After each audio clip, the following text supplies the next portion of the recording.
Hi, welcome to another lecture. My voice is a smidge gravelly. I'm just coming off of a 72-hour crud that put me a bit under the weather for the while, but I wanted to get this lecture under my belt, so you'll sort of have to put up with the gravelly voice. I'm going to again do some screen sharing with a PowerPoint presentation, so let me go to that right now and do this, start my screen share, and you will have an opening slide of what this is entitled, A Strategic Model of Planning. And in the this lecture actually pertains to learning project number 4 as shown in your workbook, and it's 20% of your grade, so I've put a fair amount of importance on this. I suspect that you will have some questions as we go through this and after viewing this particular lecture, so there will be a discussion forum for you to raise questions, etc. And I do want you to struggle a bit with this, because this takes some of you a little bit out of your comfort area to start thinking about this. In the first half of this presentation, I'm going to talk about the development of a strategic planning model, and in the second half I'll provide a context for planning that should help you think about this too. I'm going to talk a bit about the exclusiveness of this model, and I'm going to show you one of many possible approaches to strategic planning. See your workbook for more details. In addition, at the bottom of this slide are a couple of links. The PowerPoint presentation, by the way, will be available to you also in the Canvas format, so you can look at it again later on if you care to. And the 2 hot links at the bottom of the slide gives you a lot more information about planning. My model, therefore, is simply a guide. What I'm doing in this lecture is not a blueprint for what you'll build in learning project number 4. However, feel free to borrow aspects of what you see here today and what appeal to you. And if you've already created a planning approach or model for a previous course, you can consider adapting a portion of it for this particular learning projects. Just to give you a visual on the strategic planning model that I'm going to be talking about in this lecture, you have before you a way of portraying what is happening, and I encourage you to create some visual representation of your own strategic planning approach.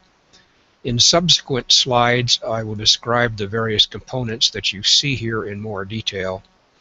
And as I said, this PowerPoint is available in Canvas, so you can take a look at it in more detail. And if you put it in the notes view, there actually are some comments on some of the slides within the notes view if you know how to do that in PowerPoint. One of the things that you will want to consider initially is the level of on-campus support for your planning efforts, as well as the various time constraints within which you must operate to make everything work. In addition, consider determining if there is a mission statement for the institution that will support, or perhaps even hinder, but support your planning efforts before determining to move ahead. And then one of the most important things, of course, is the whole idea of assessing needs. And this actually is often overlooked or addressed only in a very cursory kind of way. And determining whether or not there is a real institutional need for strategic planning, including the strengths and weaknesses and the forces that may be for or against, etc., are very important. In the reading for today, or for this week, Bob Wilkinson, Jim Taylor, Angie Peterson, and Maria Mikhailo Taylor that particular reading, they call this particular component foresight analysis. I actually like that terminology. It's a nice way of describing what happens within this particular component. This particular slide no doubt makes sense to you, but an important point is to base goals and objectives on what you discover when doing a needs assessment or a foresight analysis. Looking for institutional support of goals and objectives is also important here, at least to point that out and think about it as you develop your particular model. Notice how much needs to take place before you actually start the actual planning.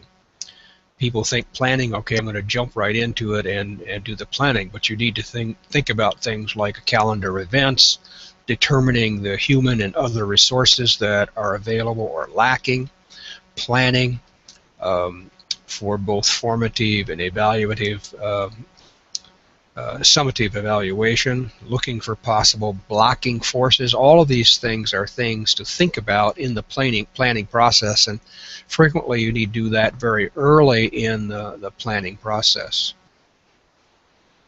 The strategic model implementation is where you begin to think about implementation, contingency plans for things that may go wrong, how to employ resources, etc. Some implementation actions can be planned for, but flexibility is always a key here. Evaluation, another important component, should not be overlooked. It's very important, but too often institutions do not put enough resources and time, including resources meaning people and dollars here. In essence, use evaluative information to guide what you do, how you respond, how you determine success, etc. What I like to put in what I call a feedback and modification loop, and this is where evaluation information helps you both in compiling reports, improving subsequent planning efforts, tweaking programs for better success the next time, etc. So consider putting something of this nature in whatever model it is that you create. And now I've described some of the important components, at least in my view, in a strategic planning model. Now here are some things that you need to consider in the whole planning process. For example, is there a basis for and institutional support of the strategic planning process that you are undertaking? You now think for your learning project number 4 how to apply what you have developed as a planning model in helping a college or a university create a plan to enhance enrollment management and perhaps even marketing. So in this learning project, it's not only just to create a model, which most people can do, but then to go beyond that a little bit and think about the application aspects of it and what it may mean for your institution to utilize that model and begin to carry out some aspects of it. Don't forget, too, that planners don't necessarily work, well, actually often work in a vacuum. They might think that they do, but they certainly don't. They must understand the various internal and external factors that can impinge and support on the planning decisions. This is kind of a visual of some of the internal or contextual factors that you are likely to face if you're planning and utilizing a model that you've created to actually carry out some enrollment management and marketing activities. They center on 3 things, and I'm going to have some examples on each of them.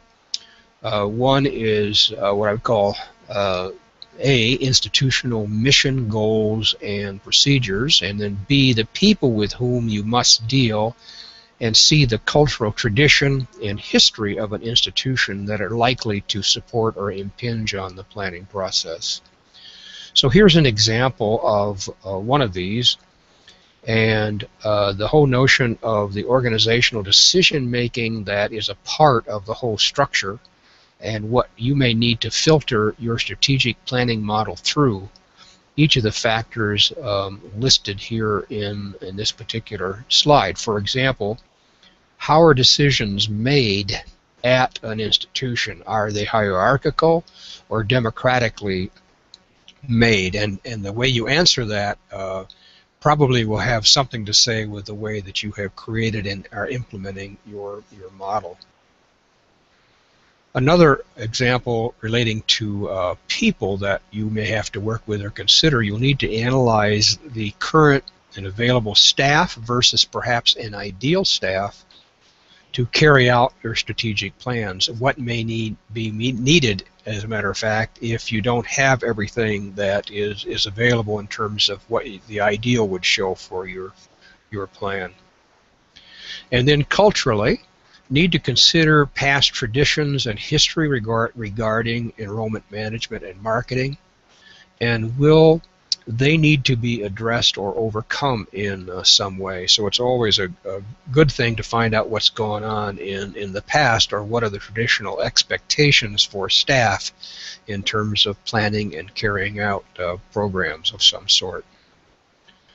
There also are some external factors that need to be considered, such as the power groups that you may bump up against, the influentials on and off campus, alumni and what their expectations are, financial supporters, perceptions that people within and outside have about the institution, the general political or economic climate within which you are operating, and you can probably think of some others that would make sense given your knowledge of whatever institution you're going to utilize as a basis for creating your Learning Project number 4 model. And now, how do you then find out about these various internal and external factors or forces? Part of that is through written documents, web-based information, perhaps interviews with various people, formal meetings with influentials, etc. You can probably think of others, and obviously you can't do all of these just to create this Learning Project number 4 model and report. But I wanted to provide some of the things that you need to think about if you were to utilize your model going down the road, perhaps as a part of other things that you do in this course, or later on if you're involved in some sort of strategic planning for your institution. Another thing to think about is, why is support so important to you? Why do you determine those internal and external components or factors that I mentioned? You will need support to carry out your various strategic plans, so finding where there is a commitment and a follow-through and a willingness to support any enrollment management changes that you would develop is very important to consider. So, okay, it is your turn in this discussion. There's a discussion site entitled Building Effective Planning Models, and in there you can talk about comments, questions, etc. Ask questions. There is a references here if you look at the whole PowerPoint presentation later on. And so now we are about to end this particular broadcast, and I look forward to your discussion as we go forward in the course.